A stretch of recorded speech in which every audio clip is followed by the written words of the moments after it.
오늘은 탈냄비, 그러니까 냄비를 탈출하라 라는 제목으로 여러분들과 말씀을 나누고자 합니다. 선생님 고등학교 3학년 때 영어 시간이었어요. 영어 시간 때 지문을 읽었는데 그 내용이 냄비 속에 들어간 개구리에 대한 내용이었어요. 아마 이 이야기 여러분 다 알고 있을 거예요. 근데 전도사님은 그때 처음 그 이야기를 읽었어요. 이야기는 간단해요. 냄비에 물을 넣고 개구리를 던져 넣어요. 그리고 가스불을 켭니다. 개구리가 바로 나오나요, 안 나오나요? 네, 안 나와요. 개구리가 안 나와요. 개구리는 그 안에 그냥 있습니다. 아무렇지 않게 있어요. 그리고 서서히 시간이 지나면 물의 온도가 올라가요. 개구리는 행동이 점점 더디어지지만 그래도 그 자리에 있습니다. 그리고 더 시간이 지나면 개구리가 익어서 바로 죽게 됩니다. 이야기가 주는 교훈은 사람은 점진적인 변화를 인식을 못한다는 거예요. 긍정적인 면도 있겠죠. 열심히 공부하는 학생이 오늘 열심히 했다고 내일 바로 성적이 올라가지 않아요. 그게 쌓이고 쌓이면 성적이 올라가요. 이렇게 긍정적인 변화도 있는데 반면에 부정적인 것도 있다는 거예요. 그 대표적인 예가 편안함이에요. 편안함. 예를 들어 침대가 편안하다고 한번 생각해 볼까요? 침대가 편안하면 잠이 잘 와요. 일단 침대에 눕고 싶죠? 밤에 되게 편안해요. 내가 오늘 고생했다면 회로가 진짜 풀리는 느낌이 들어요. 정말로 그런 느낌이 드는데 부정적으로는 이 편안함의 정도가 수준이 확 올라가는 순간 아침에 일어나기가 싫어요. 침대 밖은 위험하다는 느낌이 들어요. 점점 더 눕고 싶고 계속 있고 싶어요. 심지어 잘 시간이 아닌데 침대에 눕게 돼요. 그리고 웬만한 건 침대에서 다 하고 싶어요. 편안해서 게임도 책도 밥도 영화도 드라마 다 침대에서 해결해요. 그러면 점점 나는 살이 찌면서 죽어가고 있어요. 네. 점점 난 게을러진다는 거예요. 내가 해야 될 것들을 점점 못하게 된다는 거예요. 냄비 속의 개구리처럼 우리도 그렇게 된다는 거죠. 바울이라는 사람이 선교를 할 당시에 유명했던 말이 하나가 있었어요. 그것은 팍스 로마나라는 말이었어요. 한 번쯤 들어봤을 거예요. 어려운 말은 아니에요. 그냥 로마의 평화라는 거예요. 로마라는 나라는 자신의 국민들에게 여러분, 우리 국가는 평안합니다. 안전합니다. 걱정하지 마세요. 라는 말로 계속 안심시켰어요. 그런데 문제는 이러한 메시지가 신앙인들에게도 들어갔는데 그들에게 악영향을 끼쳤다는 거예요. 바울이 전하는 복음, 예수님이 곧 오십니다. 여러분, 종말이 곧 옵니다. 환란이 임박했습니다. 라는 말을 듣질 않는 거예요. 아니 무슨 환란은 환란이야. 평안하다는데. 그러면서 바울의 말을 무시하기 시작했어요. 그래서 바울은 안 되겠다 싶어서 그들에게 강하게 이야기합니다. 그게 오늘 본문 3절이에요. 한번 읽어볼까요? 자, 시작. 평안하다, 안전하다 할 그때에 임신한 여자에게 해산의 고통이 이름과 같이 멸망이 갑자기 그들에게 이르리니 결코 피하지 못하리라. 아멘. 당시 사람들은 어떤 신앙을 갖고 있었냐면 황제를 숭배하는 신앙을 갖고 있었어요. 그래서 황제를 잘 믿었죠. 왜냐하면 그를 신으로 여겼거든요. 근데 바울은 얘기하는 거예요. 평안하다고? 야, 정신 차려. 좀 있으면 환란이 오는데 니네 지금 안 피하면 그때는 피할 길도 없다 라는 얘기예요. 냄비 속에 있는 개구리한테 지금 나오라는 거예요. 지금 가스불 켰어, 빨리 나와 하는데 개구리가 이러는 거예요. 아무렇지도 않은데 왜 자꾸 나오라는 거야. 나 그냥 여기 있을래. 여기가 편해. 그때 얘기하는 거예요. 물이 팔팔 끓을 땐 이젠 답도 없어. 지금 나와야 돼. 바울은 그 얘기를 하고 있어요.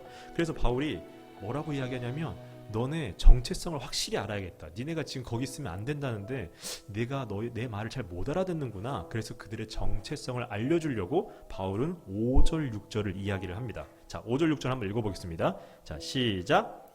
너희는 다 빛의 아들이요 낮의 아들이라. 우리가 밤이나 어둠에 속하지 아니하나니 그러므로 우리는 다른 이들과 같이 자지 말고 오직 깨어 정신을 차릴지라. 아멘. 데살로니가 교인들을 뭐라 그래요? 빛의 아들이라 그러죠. 너네 빛의 아들이야 라는 거예요. 너네 황제의 아들이 아니야. 빛의 아들이야. 빛의 자녀야. 빛이 누구죠? 빛은 예수님이에요. 요한복음 8장 12절에 예수님은 자신을 뭐라고 얘기하냐면 나는 세상의 빛이다 라고 말을 합니다. 그런데 유독 요한복음에서 예수님은 자신을 하나님과 동일하게 여겨요. 내가 곧 하나님이야. 너네가 나를 봤어? 그럼 하나님 본 거야 라고. 이렇게 된다면 예수님이 빛이라면 하나님도 빛이라는 거예요. 빛의 자녀라는 말은 하나님의 자녀라는 이야기죠. 그래서 너희들 황제 자녀 아니다. 하나님의 자녀야. 하나님을 따라가야 돼. 그래서 말하는 거죠. 하나님을 믿는 사람들은 이 땅에서 어떻게 살아가야 하는지를 예수 그리스도께서 보여줬어요. 그거 따라가야 된다고 바울은 계속 이야기하는 거예요.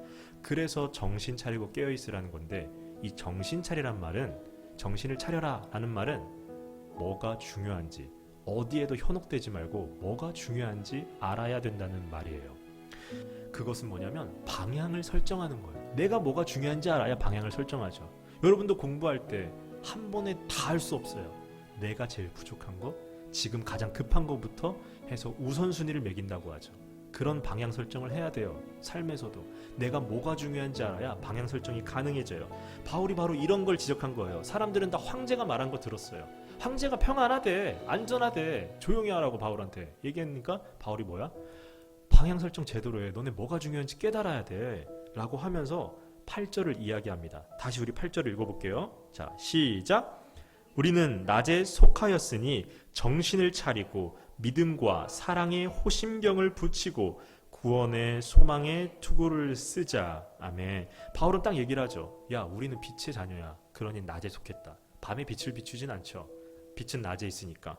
그러니까 정신 차리라고 이야기해요. 그 정신 차리라고 이야기하는 의미가 바로 이 믿음과 사랑의 호심경을 붙이고 구원의 소망의 투구를 쓰자라는데, 이건 그냥 비유예요. 여기서 중요한 세 단어가 있죠. 믿음, 사랑, 소망이 또 나오죠. 바울은 계속 이것을 강조합니다. 이걸 해야 돼 하는 거죠. 데살로니가 교회는 이걸 잘했을까요? 잘했겠죠. 바보 같은 질문이었죠. 한번 11절 읽어볼까요? 자, 11절 시작. 그러므로 피차 권면하고 덕을 세우기를 너희가 하는 것 같이 하라. 아멘. 정말 존경받을 만한 교회죠. 바울이 이런 말 하잖아요. 너희처럼 하라고. 야, 다른 교회한테 너희처럼 하라 그래 라고 이야기를 하죠. 정말 우리 교회가 그런 교회가 됐으면 좋겠어요. 고독에 처음 세워졌는데, 야, 저 드림교회처럼 신앙생활 해야 돼. 특히나 청소년들, 우리 교회 앞에 또 고등학교가 들어오고 중학교가 들어온다는데, 야, 신앙생활은 저 교회에 저기 드림레드 청소년들처럼 하는 거야. 뭔지 모르겠거든 저렇게 해 라는 거. 그랬으면 좋겠어요. 정말 그런 소리는 꼭 듣고 싶어요. 그렇게 하려면 어떻게 해야 돼요? 이 말씀 잘 읽어보면 홀로 덕을 세우는 게 아니라 서로 덕을 세우죠. 이 사람들은 나만 평안해지기 위해서 애쓰지 않았어요. 나 평안해? 그러면 함께 나눴어요. 내가 이게 맛있네? 그럼 함께 나누어 먹었어요. 내가 이게 좋네? 그럼 함께 나누어 가졌어요. 하나님의 소리를 맡고 하나님의 못 보게 하는 그 냄비 속에서 나왔다는 거예요. 냄비 속에서 나면 우리가 좀 변화가 될까요? 변화가 돼요. 하나님께 소망을 두는 사람들은 세상을 등지는 사람들이 아니라고 얘기했죠. 하나님께 소망을 두는 사람들은 세상에 관심을 가져야 돼요. 이 세상은 하나님이 사랑하는 사람들이 살아가는 세상이에요.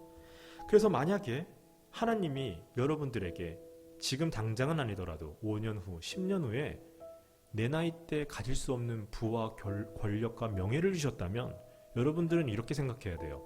하나님이 다른 사람보다 나를 더 사랑했구나 라는 게 아니라 하나님은 나에게 어떤 책임을 부여하셨구나.